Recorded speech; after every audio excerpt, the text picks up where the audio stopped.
Hello and welcome to the day ahead. It is Thursday, April the 10th. I'm Andrew Gagan. Well, the extreme volatility is set to continue on the local market today, with ASX futures up a whopping 6.5%. This follows a massive rally on Wall Street after President Trump said he had authorised an immediate 90-day pause on many of his new tariffs, handing a reprieve to most of America's trading partners except China. President Trump said he would raise the tariff on Chinese imports to 125% from the 104% after China retaliated, increasing its tariff on US exports to 84%. Well, the stunning policy reversal by the American leader was mirrored on the stock market, with the NASDAQ soaring 12%, while the S&P was up 9.5%. Roughly 30 billion shares traded on US exchanges, the most ever, according to Bloomberg data. Stocks specifically, let's take a look at some of those big movers, obviously led by the Mag 7, with Tesla up more than 22%. Apple also recovering many or much of its recent losses, up some 15%. US listed shares of BHP and Rio also enjoying substantial gains, reflecting what we saw with outsized gains with commodity prices.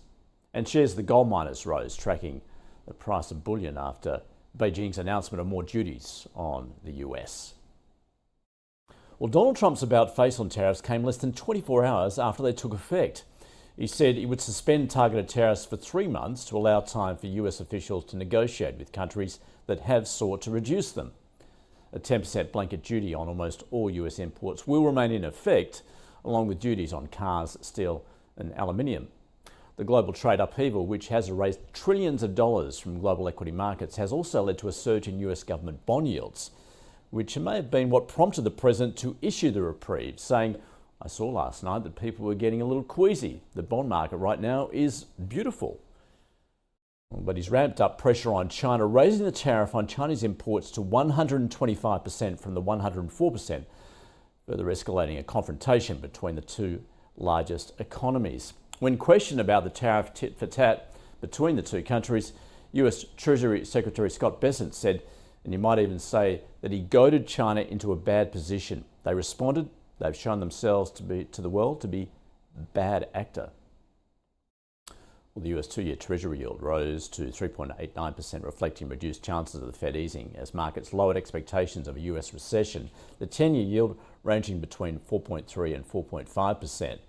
Markets are now pricing in a 15% chance the Fed funds rate will be cut by 25 basis points at the next meeting on the 8th of May. Meanwhile, a US Treasury debt auction of $39 billion in benchmark 10-year notes was well received. The US dollar has rebounded against safe haven currencies, including the yen and the Swiss franc, and the Aussie dollar surging to 61.6 US cents. And renewed appetite for risk has seen Bitcoin jump more than 9% to close to $83,500 US dollars. Commodity prices have rallied in response to the latest Trump announcement. Brent futures up around 4.5% to $65 a barrel. Copper up more than 7%. However, iron ore was down slightly to $96, which is a 6-month low, reflecting the ongoing trade war between China and the US. And gold had registered its biggest day since October 2023, up around 3.5% to $3,080 an ounce. Ahead today locally, we get the Melbourne Institute Inflation Expectations Gauge for April, which is expected to take or reflect the latest tariff turmoil. And RBA Governor Michelle Bullock will speak. That's your day ahead. See you again tomorrow.